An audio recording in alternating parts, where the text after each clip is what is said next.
वादी कश्मीर में कर्फ्यू नाफिज है। मोबाइल इंटरनेट खदमात अभी तक बहाल नहीं हुई हैं। हसास इलाकों में सख्त हिफाजती बंदोबस्त है। शहरी इलाकों में बड़ी तादाद में सिक्योरिटी फोर्सेस तैनात कर दी गई हैं। तस्वीरों के जरिए हम आपको दिखाते हैं आज के हालात हैं। आज भी कर्फ्यू नाफिज है। मोबाइल इंटरनेट खदमात अभी तक बहाल नहीं की गई हैं। हसास इलाकों में सख्त हिफाजती बंदोबस्त किए गए हैं। शहरी इलाकों में बड़ी तादाद में सिक्योरिटी फोर्सेस को तैनात किया गया है।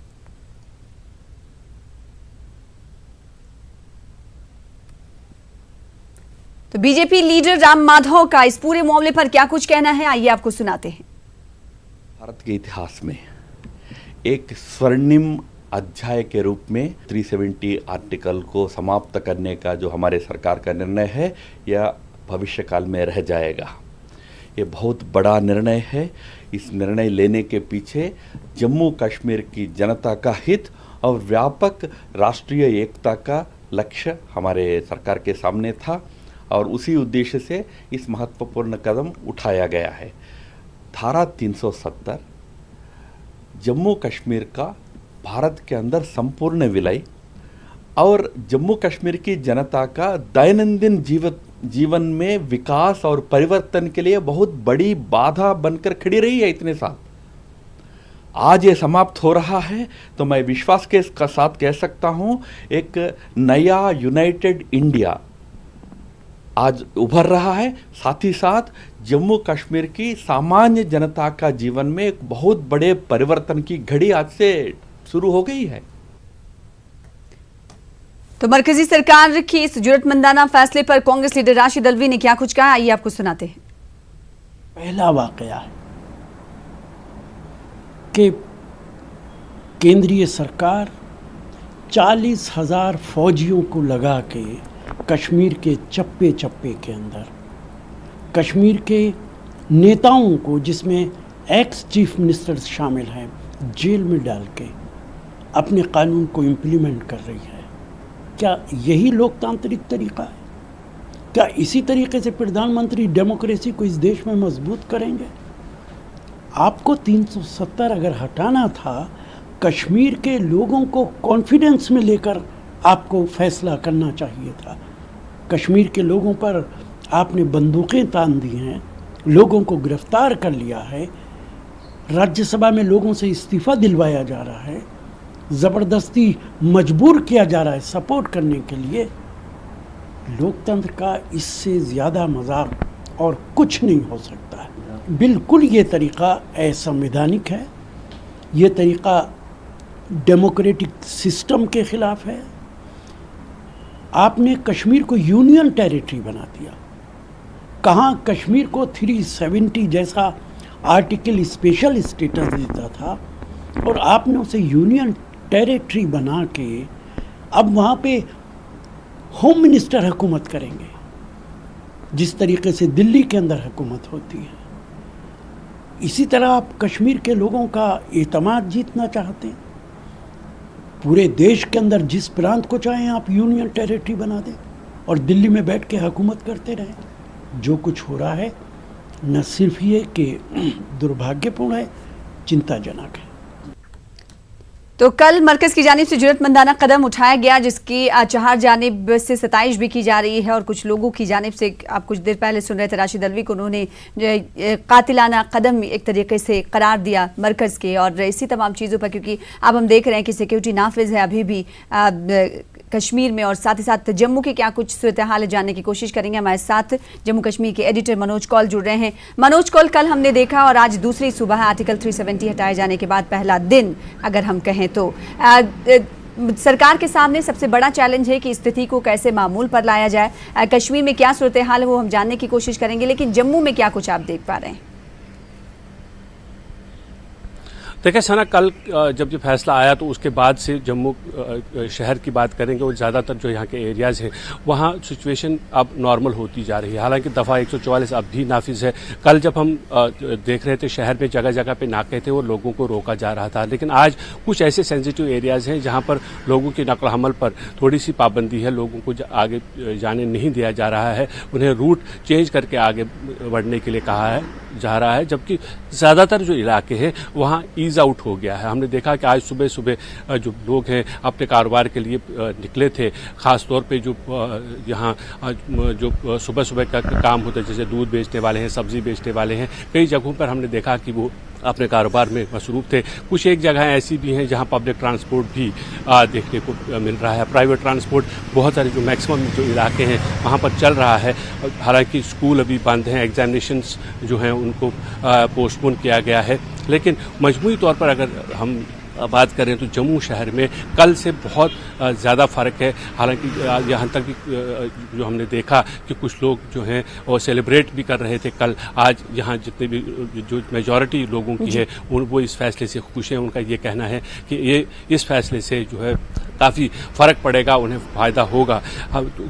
लेकिन कुछ एरियाज़ ऐसे हैं सना जम्मू डिवीज़न में जिसमें ख़ास तौर पर अगर हम जिक्र करेंगे डोडा, किश्तवाड़, भदरवा या राजौरी और पुंछ की, वहाँ पर हालात अभी भी तशवीशनाक हैं। लेकिन सिक्योरिटी फोर्सेस को भारी तादाद में डिप्लॉय किया गया है और ये कोशिश की जा रही है कि किसी भी तरह से कोई भी नाखुशगवार वाक़या पेश आए। अभी तक जो वो भी एरियाज़ हैं जहाँ जिनका मैंने अभी जिक्र किया वहाँ भी हालात ठीक हैं। तो मजमूई तौर पर देखा जाए तो जम्मू डिवीज़न में कुछ इलाकों को छोड़कर हालात धीरे धीरे मामूल पर आ रहे हैं। जी, आज जिस तरीके से जम्मू का आप जिक्र कर रहे हैं मनोज कौल, अगर कल से लेकर आज तक की बात करें या फिर कश्मीर की मैं आपसे सूरत हाल के हवाले से सवाल करूं तो क्या इन दोनों रीजन में क्या कोई नाखुशगवार वाक़या कल से लेकर आज तक कुछ पेश आया है? इस ताल्लुक से कुछ तफसीलात?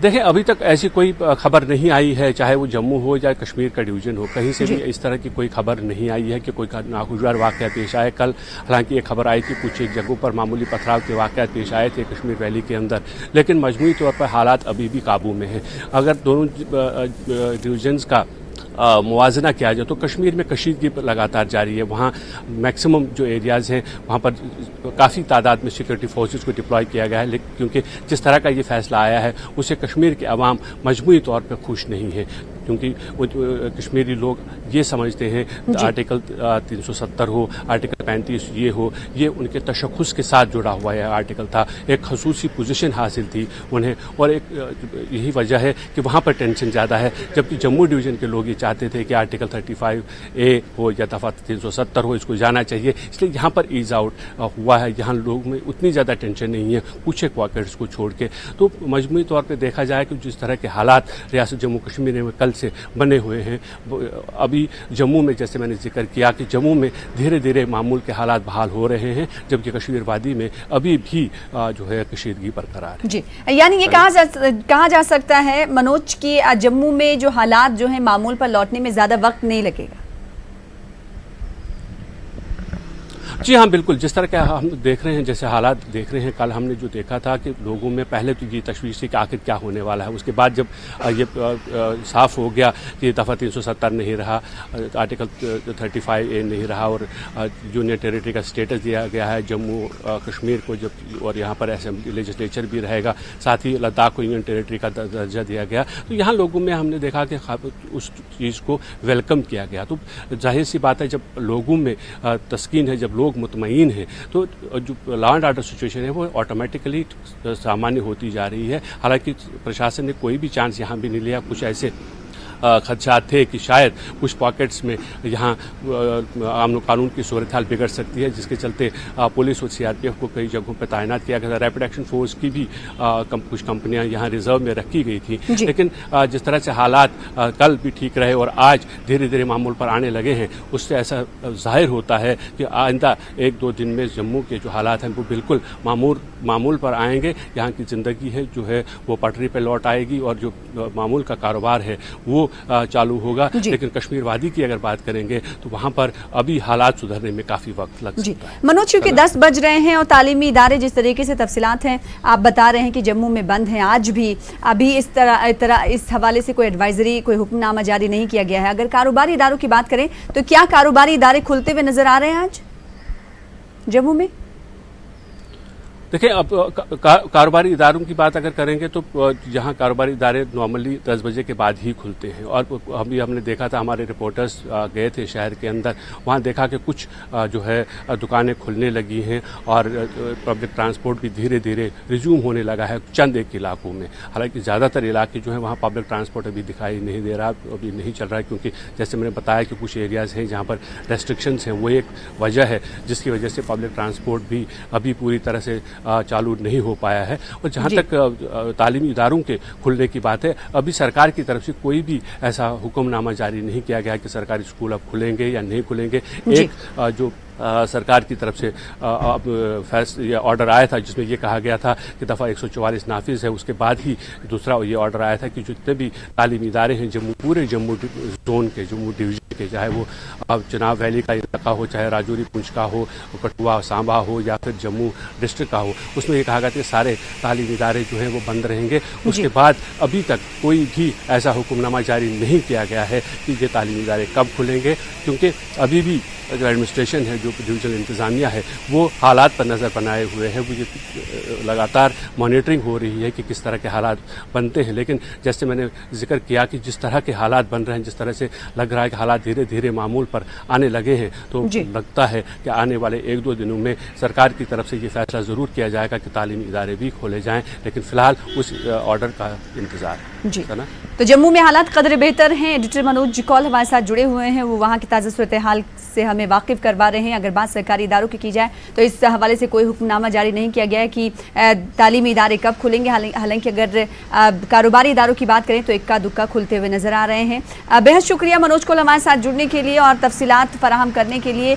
और इस वक्त क्या कुछ ताज़ा सूरत हाल है जम्मू में, उससे वाकिफ कराने के लिए। बात अगर श्रीनगर की जाए तो श्रीनगर में किस तरह के हालात हैं, और कल जिस तरीके से 370 हटाया गया, 370 हटाने के मनसूख करने के बाद आज पहला दिन है। हमारे साथ शैलेंद्र वांगू श्रीनगर से जुड़ रहे हैं। शैलेंद्र वांगू, आप श्रीनगर में मौजूद हैं। अगर ताज़ा सूरत हाल की बात की जाए तो क्या कुछ ताज़ा सूरत हाल आप देख पा रहे हैं श्रीनगर में, वादी में?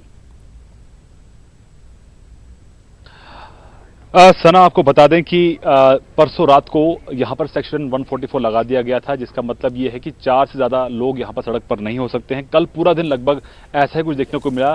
सड़कों पर लोग बहुत कम थे। हालांकि शाम होते होते जो लोकल्स है वो यहाँ सड़कों पर आ गए थे, और यहाँ पर नॉर्मल जो ये इलाका है डल लेक का, डल गेट का, यहाँ पर बुलेवर्ड रोड पर वो टहलते हुए दिखाई दिए। लेकिन अगर हम आज की बात करें, कल रात करीब 11:30 बजे के आसपास यहाँ पर अनाउंसमेंट की गई कि आज यहाँ पर कर्फ्यू लगाया जा रहा है, और आज सुबह भी यहाँ पर कर्फ्यू की अनाउंसमेंट की गई लाउड स्पीकर के जरिए। तो ये पूरा इलाका जो है उसको खाली करा दिया गया है। यहाँ पर सड़कों पर लोग नहीं है। कर्फ्यू कई जगह पर लगाया गया है। हर जगह पर चप्पे चप्पे पर पुलिस मौजूद है, पैरामिलिट्री और जो फोर्सेस हैं वो यहाँ पर मौजूद हैं। तो ऐसे में अगर हम बात कहें तो हालात यहाँ पे काफी तनावपूर्ण है। हालांकि अभी तक किसी वायलेंस के घटना, कोई बड़ी घटना की खबर अब तक नहीं आई है, लेकिन कहीं कहीं छुटपुट पत्थरबाजी की खबरें आ रही हैं। जब तक क्योंकि यहाँ पर इंटरनेट अभी नहीं चल रहा है, मोबाइल फोन काम नहीं कर रहे हैं, तो ऐसे में जाहिर तौर पर कम्युनिकेशन बिल्कुल ठप पड़ा हुआ है। लेकिन कोई बड़ी घटना की अब तक इन्फॉर्मेशन नहीं आई है। हालांकि कर्फ्यू के लिए इसको काफी मजबूती से यहाँ पर लागू किया गया। हमारे साथ शबीर, हमसे उनसे समझना चाहेंगे। शबीर, यहाँ पर कल भी आपने देखा और आज भी आपने देखा, क्या हालात में आपको फर्क नजर आया? देखिए, जहाँ तक है ना ताल्लुक है हालात का, ये अब की बार जो इंतजामात किए गए थे, जिस तरह प्लान किया गया था पूरा, तो इतना इमैक्युलेट था, इतना अच्छी तरह से प्लान किया गया था कि अगर कोई मुखालफत करना भी चाहे तो वो नहीं निकल सकता। कर्फ्यू आज बहुत सख्त है, जैसा शैलेंद्र बता रहे थे, कल के मुकाबले में, क्योंकि जब ऐलान हुआ उसके बाद से ये उम्मीद की जा रही थी कि लोग एक तरह का एक बैकलैश की उम्मीद थी, वो नहीं हो पा रहा है क्योंकि कर्फ्यू बहुत सख्त है अब की बार। और पिछले 2010 की बात करें, 2016 की बात करें, जब एजिटेशन थी, उसमें फ़र्क ये है कि अब की बार पहले से ही इंतजामात किए गए थे, सिक्योरिटी के सख्त इंतजामात किए गए थे, किसी को बाहर निकलने नहीं दिया गया। जो चंद वाक़यात की बात की, छोटे पथराव के वाक़यात की, उसके सिवा कोई ऐसा बड़ा वाक़या पेश नहीं आया। लेकिन हमें देखना होगा कि आगे क्या होगा, कर्फ्यू कितनी देर तक रखा जा सकता है और उसके बाद किस तरह का रिएक्शन होगा यहाँ लोगों का, वो तभी पता चलेगा जब कर्फ्यू हटाया जाएगा। है ना। इसमें सना एक अहम बात ये भी है कि एक हफ्ते बाद ईद का दिन है, ईद का त्योहार है, और उसको लेकर क्या हालात बनेंगे ये देखने वाली बात होगी। हालांकि अभी तक जैसे मैंने आपको बताया कि किसी वायलेंट इंसिडेंट की खबर नहीं आई है, किसी बड़े इंसिडेंट की खबर नहीं आई है, क्योंकि यहाँ पर पहले से ही सख्ती कर दी गई थी इस फैसले को लेने से पहले। लेकिन इंतजार शुक्रवार का भी है, फ्राइडे का भी। अब जुम्मा की नमाज के लिए लोग निकलते हैं, उस वक्त क्या इंतजाम होंगे ये देखने वाली बात होगी, और ईद के लिए क्या कुछ रिलैक्सेशन होगी ये भी देखने वाली बात होगी। लेकिन फिलहाल आज सुबह चलिए, जिस तरीके से आप बता रहे कि कर्फ्यू नाफिज है, चप्पे चप्पे पर सिक्योरिटी अमला तैनात है, और अगर बात मामूल पर लौटने के हालात की करें तो जिस तरह से इस वक्त सिचुएशन बनी हुई है वादी में, लगता है कि ज्यादा वक्त लग सकता है हालात मामूल पर लौटने में। बिल्कुल, जाहिर तौर पर समय और लगेगा, समय काफी लग सकता है इसमें, क्योंकि कल ही फैसला लिया गया है और इससे पहले सख्ती कर दी गई थी। अभी तक लोगों के अंदर कोई अगर नाराजगी है भी तो उसका एक्सप्रेशन अभी तक कहीं नजर नहीं आया है और वायलेंस कहीं अभी तक नहीं दिखाई दिया है। वहीं आपको बता दूं कि कल यानी 7 तारीख को प्रधानमंत्री मोदी एड्रेस करने वाले हैं देश को, तो ऐसे में इंतजार इस बात का भी होगा कि पीएम का कश्मीर को लेकर क्या मैसेज होने वाला है, तो वो काफी दिलचस्प होगा। प्रधानमंत्री मोदी का जो कल पूरे कंट्री के नाम संदेश होगा, पूरे देश के नाम संदेश होगा, उसमें वो कश्मीर का भी जिक्र करेंगे ऐसा माना जा रहा है। और वहीं साथ ही साथ आने वाले दिनों में एक ऑल पार्टी मीटिंग भी बुलाई जाएगी कश्मीर के हालात को देखते हुए।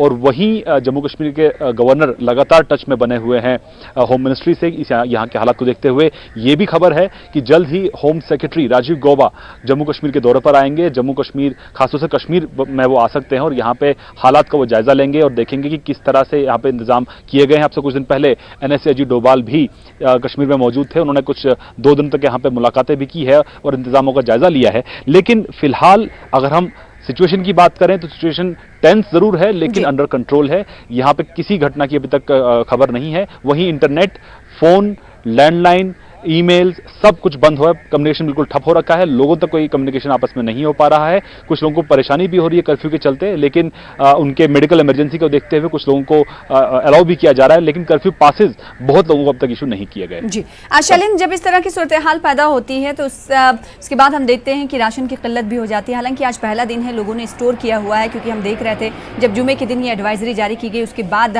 हर कोई राशन की दुकान पर जा रहा है या तो फिर पेट्रोल पंप पे जा रहा है, लंबी लंबी लाइनें वहां पर लगी हुई हैं। ऐसे में इंतजामिया की जानिब से क्या कुछ कहा जा रहा है कि अगर राशन की किल्लत होती तो क्या उनके पास तमाम फराहम करने के लिए राशन मौजूद है या नहीं? अगर नहीं है तो फिर इसकी फराहमी कैसे की जाएगी? अगर है तो फिर लोगों को कैसे दिया जाएगा? ये सवाल मैं शब्बीर को डायरेक्ट करना चाहूंगा। शब्बीर, वो ये पूछ रहे हैं कि जब ये एडवाइजरी आई थी कि यहाँ से अमरनाथ यात्रियों को चले जाना चाहिए, उसी दिन से हमने देखा कि पेट्रोल पंप पे लंबी लंबी लाइनें लगी हुई हैं, एटीएम के बाहर लाइनें लगी हुई हैं, राशन लोग स्टॉक कर रहे हैं। और ऐसा हमने बहुत बार देखा है कि जब भी कश्मीर में हालात बिगड़ने वाले होते हैं तो लोग पहले ही साजो सामान जो है वो अपने घरों में स्टोर कर लेते हैं। तो क्या इस बार भी कुछ ऐसा ही हुआ है और कितने लोगों ने ये सामान अपने घर, कितने टाइम का सामान स्टोर करके रखा है? वहीं अगर कमी होती है कि सरकार की तरफ से कोई अरेंजमेंट है? देखिए सना, कश्मीर की रिवायत रही है, कर्फ्यू यहाँ कोई नई बात नहीं है। यहाँ पे 2-2 महीने कर्फ्यू लोगों ने देखा है और जहाँ का जो समाजी निज़ाम है उसमें कर्फ्यू को झेलने की आदत है लोगों को। लोग एक दूसरे के साथ शेयर करते हैं। जहाँ तक स्टॉक करने की बात थी, जब एडवाइजरी आई, जिस वक्त आई उसी वक्त से लोगों ने सामान स्टॉक करना शुरू कर दिया। वैसे भी यहाँ कश्मीर में चूँकि मौसमी हालात भी ऐसे रहते हैं, एक रिवायत है यहाँ पे लोगों का स्टॉक करने की, चावल हो या दूसरी जो खुर्दनी अशिया है, गैस वगैरह है। फिलहाल तो वो ठीक है। जो ईंधन का जो मामला है वो भी लोगों ने टैंक फुल कर दिए है। अक्सर लोगों ने, हो सकता है कई कुछ लोग रहे होंगे और उनको निकलने की ज़रूरत नहीं है। अब क्योंकि कर्फ्यू है, लोग बाहर नहीं निकल रहे हैं, तो जाहिर सी बात है वो ईंधन उनके पास मौजूद होगा।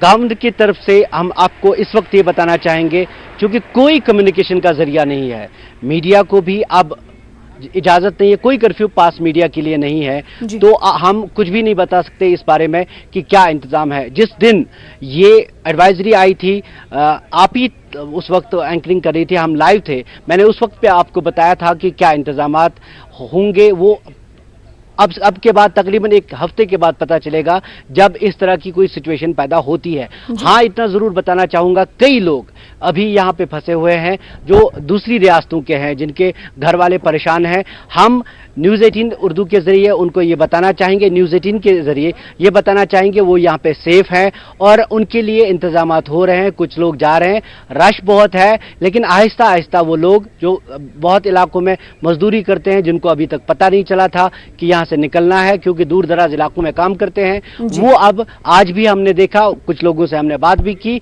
वो यहाँ से निकल रहे हैं और उनके लिए कुछ इंतजामात किए गए हैं, कुछ वो अपनी लेवल पे कर रहे हैं।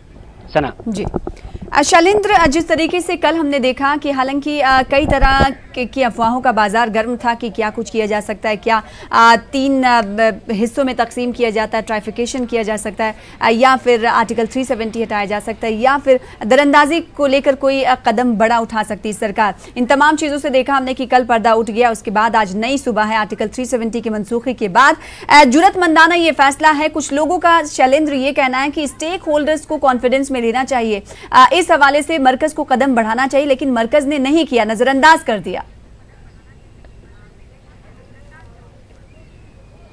आपने बिल्कुल ठीक कहा सना, यहाँ पर सेंटिमेंट लगभग वैसा ही है जम्मू के, खासतौर से कश्मीर के लोगों का, कि जब कुछ लोगों से बात हुई एयरपोर्ट पर भी और यहाँ वादी में भी, तो उनका साफ ये मानना है कि हमें ऑन बोर्ड क्यों नहीं लिया गया, हमें इसकी जानकारी क्यों नहीं दी गई कि ऐसा एक यूनिलैटरल डिसीजन लिया जा सकता है। यहाँ तक कि यहाँ की पॉलिटिकल पार्टीज को भी अंधेरे में रखा गया, इस तरह का आरोप लगाया जा रहा है। लेकिन जैसे मैंने बताया कि ये फैसला जो है ये कश्मीर की तकदीर बदलेगा या नहीं, ये एक ऐसा सवाल है जिसके लिए थोड़ा इंतजार करना होगा। और ये भी ज़रूरी है, इससे पहले भी मैंने ये बात कही है कि अगर सेंट्रल गवर्नमेंट ने कोई भी फैसला लिया है, इसके फ़ायदे क्या होंगे और उसको इंप्लीमेंट करने के लिए उनके पास रोड मैप क्या है, ब्लूप्रिंट क्या है, ये लोगों तक पहुंचना चाहिए। उनको ये पता होना चाहिए कि जो भी फैसला सरकार ने लिया है वो उनको कैसे फ़ायदा पहुंचाएगा। हालांकि अब जम्मू कश्मीर को एक यूनियन टेरिटरी के तौर पर देखा जा रहा है। यहाँ पर अब लेफ्टिनेंट गवर्नर का रूल रहेगा और साथ ही साथ एक असेंबली का भी यहाँ पर सेटअप रहेगा। वही लद्दाख को कंप्लीटली यूनियन टेरिटरी बना दिया गया है, वहाँ पर भी कुछ अलग सेंटिमेंट्स हैं। तो ऐसे में ये ज़रूरी है, जो भी लोगों के खदशात हैं, जो भी उनकी शक शुबात हैं, उनको दूर करने के लिए ज़रूरी है कि पार्लियामेंट से बाहर भी लोगों के बीच जाकर ये मैसेज कन्वे करने की ज़रूरत है कि किस तरह से इस फैसले से उनकी तकदीर बदलेगी और एक बार फिर कश्मीर जन्नत बन पाएगा, हालात मामूल पर लौटेंगे, लोगों को नौकरियां मिलेंगी, विकास होगा, डेवलपमेंट होगा, बाकी राज्यों की तरह भी पूरे देश में कश्मीर समेत सभी हिस्सों में विकास होगा, जम्मू और लद्दाख के साथ साथ। तो अब ज़रूरत इस बात की है, सिर्फ कर्फ्यू लगाकर लोगों को रेस्ट्रिक्ट करने के बाद जब हालात पहले से बेहतर हों, उस वक्त ज़रूरत है कि लोगों तक ये मैसेज कन्वे किया जा सके कि इस फैसले के फ़ायदे आखिर क्या होंगे। जी, शैलेंद्र, एक सवाल और करना चाहेंगे। कहा यह जा रहा है कि एनएसए अजीत डोभाल और साथ ही साथ होम सेक्रेटरी राजीव गौबा श्रीनगर पहुंच चुके हैं। इस हवाले से क्या कुछ तफसीलात हैं? देखिए, जाहिर तौर पर जो भी कश्मीर के हालात हैं वो इस तरह के फैसले के बाद या इस तरह के डिसीजन के बाद पहले से ही इस बात की आशंका थी, जताई जा रही थी कि यहाँ पर हालात हाथ से बाहर जा सकते हैं। इसलिए पहले ही समय रहते ही फैसले लिए गए। यहाँ पे डिप्लॉयमेंट लगातार की जाती रही, कुछ ऑर्डर्स भी लीक हुए थे सोशल मीडिया पर। उसके बाद यहाँ पर एडिशनल डिप्लॉयमेंट भी की गई, अमरनाथ यात्रियों को वापस बुलाया गया और टूरिस्ट को यहाँ पर खाली करने के लिए कहा गया कश्मीर से। तो उसके बाद कहीं ना कहीं ये मैसेज कहीं ना कहीं कम्युनिकेट हो ही गया था कि यहाँ पर कुछ बड़ा होने वाला है। इसी के चलते अभी जैसे शबीर बता रहे थे कि लोगों ने यहाँ पर स्टॉक करना शुरू कर दिया था, लेकिन कश्मीर के जो भी हालात हैं उस पर लगातार सेंटर की नजर बनी हुई है। प्रधानमंत्री मोदी खुद नजर बनाए हुए हैं कश्मीर के हालात पर।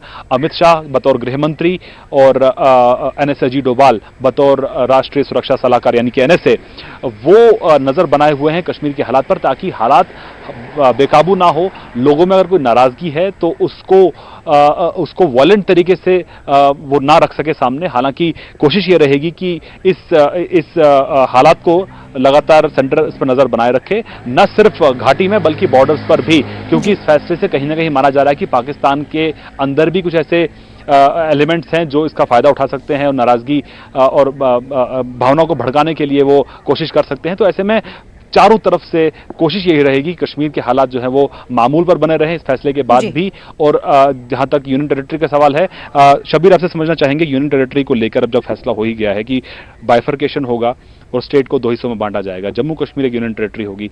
इस यूनियन टेरिटरी का मतलब क्या है और लोगों तक ये मैसेज कैसे पहुंचेगा? क्या लोगों को समझ आ रहा है यहाँ पे यूनियन टेरिटरी का मतलब क्या है, उसमें क्या क्या हालात में क्या बदलाव होगा? फिलहाल तो ये है कि सबसे बड़ी परेशानी लोगों की है कि रियासत को बांटा गया, रियासत को 2 हिस्सों में बांटा गया और फिर यूनियन टेरिटरी का एक बात मैं बताना चाहूँगा, कुछ चीज़ों पे लोग जो यहाँ पे इंटेलेक्चुअल्स माने जाते हैं वो एक चीज़ पे खुश हैं कि जो मेन स्ट्रीम पार्टीज़ के लीडर हैं जिनके बारे में अक्सर सेंटर से ये कहा गया कि कुछ खानदानों ने यहाँ लूटा है, उनके बारे में लोगों को एक खुशी ज़रूर है कि इन लोगों ने यहाँ पे वाकई करप्शन का बहुत बड़ा काम किया है और उनको आज इसकी सज़ा मिली जब उनको सरकारी मेहमान बनाया गया। उसी जेल में है तो वो बहुत खूबसूरत जगह, लेकिन है तो जेल ही, उसी जगह जहां पे उन्होंने यहाँ के लोगों को पहले वो रखा करते थे। 2 साबिक वज़ीर आला है, लेकिन यूनियन टेरिटरी को लेकर अभी इमीडिएटली लोगों को ये बुरा लग रहा है कि आपका दफ़ा 370 हटाया जा रहा है। उससे ज़्यादा जो 35A को लेकर लोगों को खदशा है कि कहीं ऐसा न हो कि बाहर के लोगों को यहाँ लाया जाए और यहाँ का रोज़गार जो है, अमित शाह ने जो बात की है यूनियन होम मिनिस्टर ने कि यहाँ रोज़गार बढ़ाए जाएंगे, व्यवसाय लगेंगे, हैवी इंडस्ट्री लगेगी, तो उसके बारे में कई लोग ये कह रहे हैं कि यहाँ पे पहले भी ऐसी कोई पाबंदी नहीं थी कि यहाँ कोई हैवी इंडस्ट्री लगाना चाहे या किसी भी तरह की इंडस्ट्री लगाना चाहे तो वो लगा सकता था, उसको ज़मीन भी दी जाती थी और लीज पे दी जाती थी, इतना फ़र्क था। रोज़गार के ताल्लुक से लोगों को फिक्र है। आज सुबह मैं एक शख्स से बात कर रहा था, एक बुजुर्ग ये कह रहे थे कि अब पता नहीं हमारे बच्चों का क्या होगा, वो इस वजह से कि यहाँ पे जो गवर्नमेंट एम्प्लॉयमेंट है वो सबसे बड़ा जरिया एम्प्लॉयमेंट का है, क्योंकि यहाँ पे इंडस्ट्री कोई नहीं थी।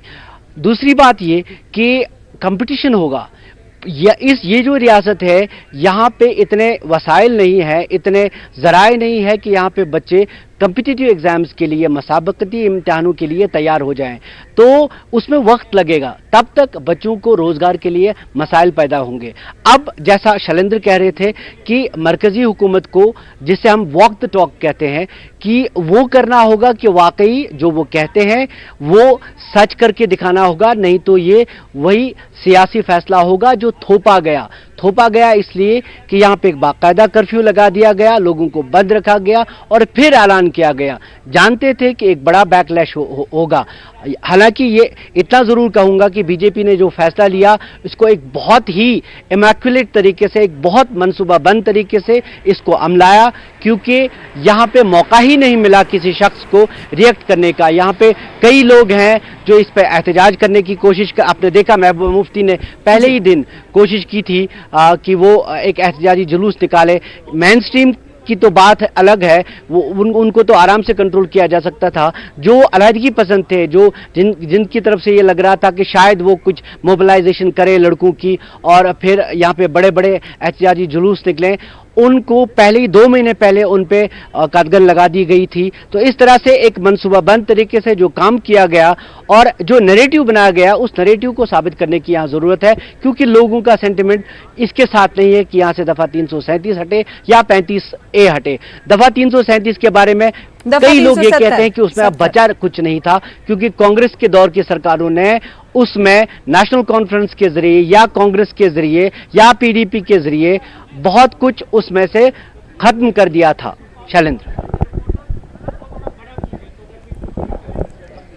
जी शैलेंद्र, हम देख पा रहे हैं, अगर बात शैलेंद्र आप कश्मीर में मौजूद हैं और आपके हमराज शब्बीर भी मौजूद हैं, सिचुएशन हमारे सामने है, कर्फ्यू नाफिज है, क्या इक्का दुक्का लोग निकलते हुए अपने ज़रूरी सामान के लिए देखे जा सकते हैं, देख पा रहे हैं आप? बिल्कुल, यहाँ पर बिल्कुल इक्का दुक्का लोग दिखाई दे रहे हैं जो सड़कों पर यहाँ पर आपको दिखाई देंगे। कुछ एक गाड़ियाँ भी चल रही हैं, ज़्यादा मूवमेंट सिक्योरिटी फोर्सेस की है। अब वहीं अगर कोई मेडिकल इमरजेंसी किसी की है तो पेशेंट अगर साथ में है तो उसको जाने दिया जा रहा है। कर्फ्यू पासेस के लिए कहा गया था कुछ इशू किया जाएगा, तो माना जा रहा है कुछ लोगों को कर्फ्यू पास इशू किया गया है, लेकिन वो कर्फ्यू पासेस मीडिया के लिए नहीं है, यानी कि मीडिया की मूवमेंट को भी रेस्ट्रिक्ट कर दिया गया है यहाँ पे। लेकिन अगर हम बात करें सिक्योरिटी इंतजाम की, तो एयरपोर्ट से लेके यहाँ तक लगातार पूरी पूरी सड़क पर दोनों तरफ सिक्योरिटी अमला जो है वो मुस्तैद है, पूरे सुरक्षा के इंतजाम है। यहाँ से कुछ ही दूर पर डाउनटाउन का इलाका है जहाँ पर अक्सर पत्थरबाजी होती है, जहाँ पर अक्सर वायलेंस होती है, हिंसा होती है। उसको कंट्रोल करने के लिए यहाँ पर लगातार, जैसे शबीर बता रहे थे कि यहाँ पर लगातार डिप्लॉयमेंट रहती है और उसको रोटेट किया जाता है ताकि जो हालात है वो काबू में रहे। तो उस इलाके में भी कोई किसी हिंसक घटना की, किसी हिंसक वारदात की खबर अब तक नहीं मिली है, लेकिन हाँ कुछ लोगों की मूवमेंट यहाँ पर हो रही है। यहाँ पे पूरा जो इलाका है डल का इलाका है, डल गेट है हमारे पीछे, और वहां पर जो लोकल्स हैं वो आगे पीछे मूव करते हुए दिखाई दे रहे हैं। लेकिन ये सीजन है पीक टूरिस्ट सीजन का, लेकिन यहाँ पर आज की तारीख में एक भी टूरिस्ट नहीं है। हाउस बोट के हाउस बोट खाली पड़े हैं, होटल के होटल खाली पड़े हैं। यहाँ तक कुछ होटल्स को ये भी कहा गया है कि आप कोई मेहमानों को यहाँ पर ठहरने की जगह ना दें, यानी कि यहाँ पर रूम्स प्रोवाइड ना करें। लेकिन अब देखना ये होगा कि ये तमाम इंतजाम हैं ये सिर्फ और सिर्फ इसलिए है ताकि कश्मीर में वायलेंस ना हो, हिंसा ना हो, और जो अगर कोई टेंशन है भी उसको फिलहाल कंट्रोल किया जा सके। जी, तो हालात जो कशीदा बने हैं उनको कंट्रोल में रखने के लिए और हालात को बदतर ना होने दिया जाए, इसकी वजह से चप्पे चप्पे पर सिक्योरिटी अमला तैनात है। एक आखिरी सवाल आपसे शैलेंद्र करना चाहेंगे। आर्टिकल 370 की मनसूखी तो कर दी गई और उसके बाद हमने देखा है सूरत हाल जो बने हुए हैं, आप भी देख रहे हैं वहाँ पर जो सूरत हाल बने हुए हैं। अगर बात आगे आने वाले दिनों में चैलेंज की जाए तो मरकज़ के सामने कितना बड़ा चैलेंज है कश्मीरियों को और वादी के लोगों को कॉन्फिडेंस में लेना और हालात को मामूल पर लाना? बिल्कुल, ये सबसे बड़ा चैलेंज होगा सेंट्रल गवर्नमेंट के सामने कि उन्होंने इसको अनाउंस तो कर दिया है from the floor of the parliament, लेकिन अब जरूरी ये होगा कि लोगों के बीच जाकर ये मैसेज कम्युनिकेट हो कि हमने ये कदम क्यों उठाया है और इस कदम को उठाने से आपको फायदा क्या होगा। क्योंकि जब तक लोगों तक ये मैसेज कम्युनिकेट नहीं होगा, लोगों में नाराजगी बरकरार रहेगी। हमारी जिन भी लोगों से यहाँ पे श्रीनगर में बात हुई है वो इस फैसले से खुश नहीं है, नाराजगी जता रहे हैं और वो ये कह रहे हैं कि हमें ऑन बोर्ड नहीं लिया गया। तो जरूरी ये है कि लोगों की नाराजगी दूर करने के लिए कुछ ऐसे कदम उठाने होंगे लोगों को, जैसे कि प्रधानमंत्री मोदी का नारा है सबका साथ, सबका विकास और सबका विश्वास। तो उस विश्वास को जीतने की जरूरत है ताकि यहाँ के लोगों में भी वो विश्वास उजागर किया जा सके। उनको ये बताया जाए कि जो भी फैसला लिया गया है, चाहे 370 हटाने का हो या फिर स्टेट को बाइफरकेट करने का हो, उसका आखिर फायदा किस तरह से पहुंचेगा लोगों को, किस तरह से विकास होगा, किस तरह से नौकरियां मिलेंगी, किस तरह से इंडस्ट्रीज यहाँ पर आएंगी और बाकी देश के अन्य राज्यों की तरह यहाँ पर भी विकास होगा। जी, क्योंकि मोदी सरकार का नारा गुज़िश्ता 5 सालों में मोदी सरकार का नारा ये था कि सबका साथ सबका विकास, और अब जब दोबारा मोदी सरकार एक बार फिर से बरसर इख्तिदार आई है तो इस नारे में इजाफा किया गया है सबका विश्वास, यानी सबका विश्वास भी जीतना है। ऐसे में सरकार के सामने बड़ा चैलेंज है कि सबका विश्वास यानी वादी कश्मीर के लोगों का विश्वास किस तरीके से जीतती हुई दिखाई देगी। बेहद शुक्रिया शैलेंद्र आपका भी और शब्बीर आपका भी हमारे साथ जुड़ने के लिए, तफसील के साथ इस पर बातचीत करने के लिए और हालात से वाकिफ कराने के लिए कि क्या कुछ बने हुए हैं कश्मीर में आज हालात। फिलहाल इसी के साथ छोटे से ब्रेक के लिए रुकेंगे, ब्रेक के बाद जल्द लौटेंगे।